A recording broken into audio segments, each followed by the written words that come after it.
दुनिया भर से देखने वाले नाज़रीन और सामाईन को नाज़रीन, आज हम जिस टॉपिक पर डिस्कशन करने जा रहे हैं वो सेकेंड फर्स्ट ईयर की मैथमेटिक्स में चैप्टर नंबर 8 है, ट्रिग्नोमेट्रिक फंक्शन या फंडामेंटल लॉ ऑफ ट्रिग्नोमेट्री। अब ट्रिग्नोमेट्री सिंपल पहले से डिस्कस करेंगे ट्रिग्नोमेट्री की आपके पास, और ट्रिग्नोमेट्री का मैथमेटिक्स में यूजेस क्या हैं।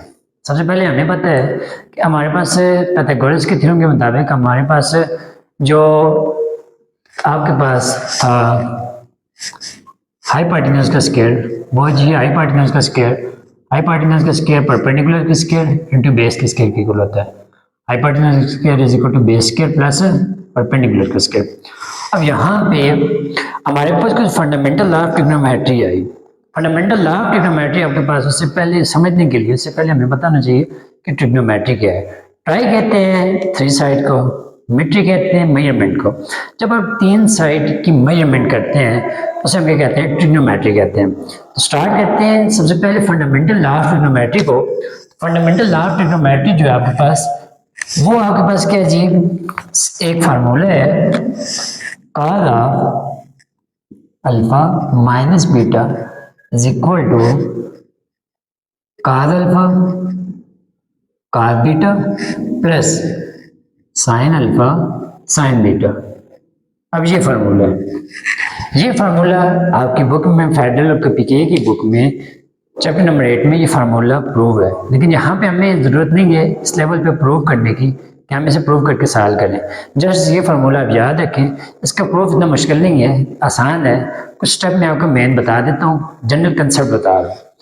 आपके पास अगर इसे बात करें, इससे यहाँ पे अगर डायग्राम ड्रा करें, एक यूनिट सर्कल ड्रा करें, ये आपके पास एक सर्कल है जी, ये एक सर्कल है। लाइक मान लेते हैं ये यूनिट सर्कल है तो नहीं, लेकिन मान लेते हैं, सपोज कर लेते हैं ये यूनिट सर्कल है। यहाँ पे ये इसका सेंटर है और ये इसका पॉइंट आर है, ये आपके पास क्या इसका रेडियस है। इस पॉइंट पे ये जो पॉइंट है, यहाँ पे ये ओ पॉइंट है, इसके कोऑर्डिनेट 0 0। अब यहाँ पे एक पॉइंट ए है, इसके कोऑर्डिनेट 1 और 0। अब ये 1 और 0 इसलिए है क्योंकि ये जो आर बन रहा है लॉन्ग एक्स एक्सिस बन रहा है, एक्स एक्सिस पे एक्स जो है 1 है। क्यों 1 है? क्योंकि हमने लिए यूनिट सर्कल, इसलिए इसकी वैल्यू यहाँ पे एक्स की 1 है और वाई की 0 लॉन्ग वाई एक्सिस 0 है। अब यहाँ पे ये जो एक्स एक्सिस पे यूनिट सर्कल मैंने 1 लिया है, अब इसे यूनिट सर्कल क्यों कहते हैं? ऐसा सर्कल, यहाँ से यूनिट सर्कल के कंसेप्ट याद रखें, ऐसा सर्कल जिसका रेडियस 1 हो उसे हम यूनिट सर्कल कहते हैं। ऐसा सर्कल जिसका रेडियस 1 हो उसे हम यूनिट सर्कल कहते हैं। अगर उस सर्कल का रेडियस 1 से ग्रेटर हो तो वह आपके पास यूनिट सर्कल नहीं होता। अब यहाँ पे हमने सपोज किया था कि आपके पास लेट अ सर्कल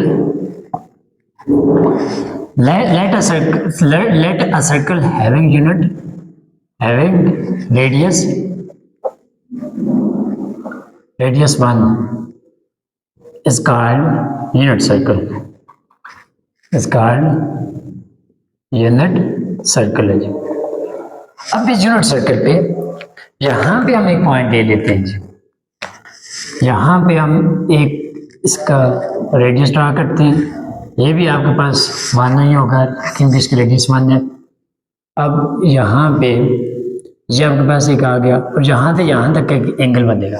अब यहाँ से यहाँ तक का एक एंगल बनेगा, इस एंगल को हम कह देते हैं कि ये एंगल लाइक आपके पास क्या अल्फा है, ये अल्फा इसका एंगल आ गया।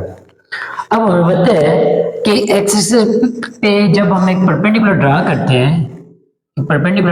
हैं तो वो आपके पास क्या होता है जी, ये जो लाइन है ये परपेंडिकुलर ड्रा करते हैं तो ये लाइन आपके पास क्या होती है जी, y x along y axis, और ये आपके पास 90 का एंगल बनाती है।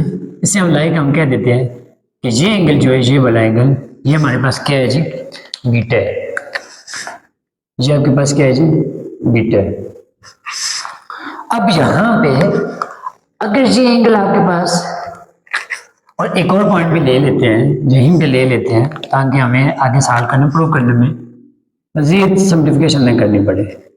ये एक ले लेते हैं जी पॉइंट, ये पॉइंट है ए, ये पॉइंट है बी, ये पॉइंट है सी, ये पॉइंट ले लेते हैं डी।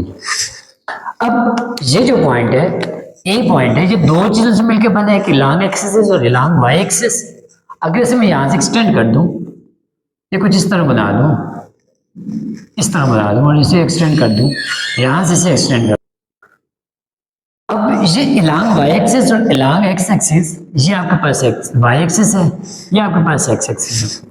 और यहाँ पे ये जो ए पॉइंट मिलकर बना है, ये 1 और 0 से मिलकर बना है। ये आपके पास जो अगर सी पॉइंट लाइक आप कह देते हैं, हमें पता है कि यहाँ पे आप लोगों को एक और चीज बता दूं कि ये आपके पास एक ट्राइंगल है। इस ट्राइंगल में जब हम ये ले लेते हैं, ये आपके पास थीटा है, ये 90 का एंगल है।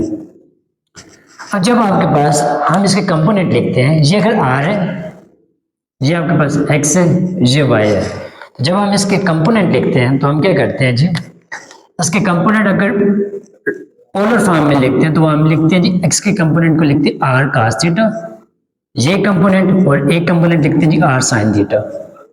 ये इसके कंपोनेंट है जी, एक्स और Y component R cos theta, R sine theta, क्योंकि यहाँ पे थीटा था।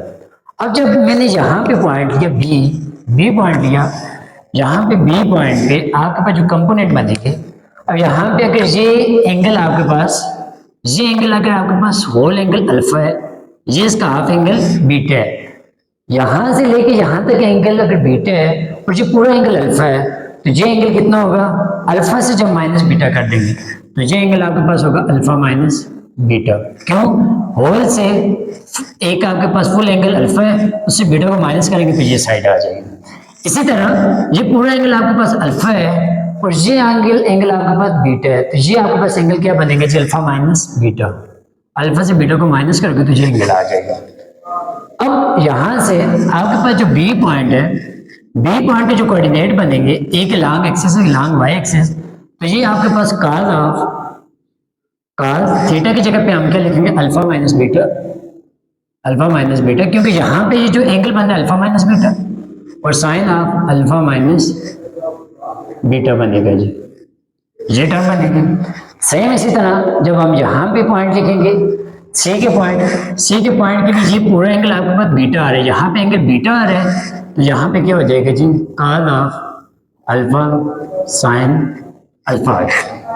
अब यहाँ से जब हम डी पॉइंट पे आएंगे, तो डी पॉइंट पे यहाँ पे थीटा था तो cos of theta sine theta, यहाँ पे डी पॉइंट पे एंगल अल्फा माइनस बीटा है, ये हमारे पास बन जाएगा cos of alpha minus beta and sine of alpha minus beta, ये पॉइंट बन जाएगा।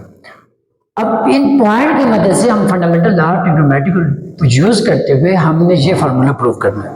स्टार्ट करते हैं सबसे पहले, एज हमें पता है कि डिस्टेंस फार्मूला, अगर इस पॉइंट की बात करें, इन दो पॉइंट के दरमियान डिस्टेंस, या इन दो पॉइंट के दरमियान, या इन दो पॉइंट के दरमियान, यहाँ पे हम एक और काम कर लेते हैं कि यहाँ पे एक सेकंड लाइन ड्रा कर लेते हैं, ये ड्रा कर ले। अब इन दो पॉइंट के दरमियान, सॉरी इसके दरमियान, इसके दरमियान, इसके दरमियान हमने क्या करना है, डिस्टेंस फार्मूला यूज करना है। डिस्टेंस फार्मूला यूज करेंगे तो हमें डिस्टेंस फार्मूला क्या होता है जी, डिस्टेंस फार्मूला आपके पास क्या होता है जी, x is equal to under root x2 minus x1 का square plus y2 minus y1 का स्क्वायर। ये फार्मूला यूज करते हुए आपने क्या करना है कि यहाँ पे वैल्यू पुट करनी है, लेकिन यहाँ पे हमने एक और बात, यहाँ पे हमने पढ़ा था कि एक ट्राइंगल अगर आपके पास ये ट्राइंगल है और एक ट्राइंगल ये है, ये दो ट्राइंगल है। अब ये दो ट्राइंगल सिमिलर ट्राइंगल है। क्यों दो ट्राइंगल सिमिलर ट्राइंगल कब होती है, जब आपके पास उनके दरमियान जो एंगल होता है वो सेम हो। अगर यहाँ पे अल्फा माइनस बीटा है, यहाँ पे भी अल्फा माइनस बीटा है, तो अगर दो ट्राइंगल की अगर एंगल सेम हो तो उसकी जो अपोजिट साइन, जो उसकी सिमिलर साइड होती है, वो भी उनका जो आपके पास मैग्नीट्यूड होता है वो इक्वल होता है। अब यहाँ पे आपके पास थीटा है तो इसके सामने वाली साइड लाइक ए है, ये इसकी साइड ले लें बी, ए इक्वल आ जाएगा किसके जी, बी के इक्वल आ जाएगा। अब साइड की रेशो भी आपके पास क्या होती है जी, इक्वल होती है। अब ये अल्फा माइनस बीटा, ये अल्फा माइनस बीटा, तो इसका मतलब ये दो और ये दो एक दूसरे के क्या होंगे जी, इक्वल होंगे। इक्वल होंगे तो हम लिख सकते हैं A B is equal to आपके पास क्या हो जाएगा जी, सी डी, ये आप लिख सकते हैं। अब यहाँ पे आपने डिस्टेंस का फार्मूला यूज करना है, y2 माइनस y1 पुट करना है, आपके पास ये फार्मूला प्रूव हो जाएगा। तो डायरेक्ट यहाँ से मैं सिंप्लीफाई नहीं कर रहा, बेसिक जनरल कंसेप्ट दे रहा हूँ ताकि आपको पता चले कि ये जो लॉ ऑफ ट्रिग्नोमेट्री का जो फार्मूला कैसे प्रूव होता है। यहाँ पे आपने जस्ट वैल्यू पुट करनी है y2 माइनस y1 की,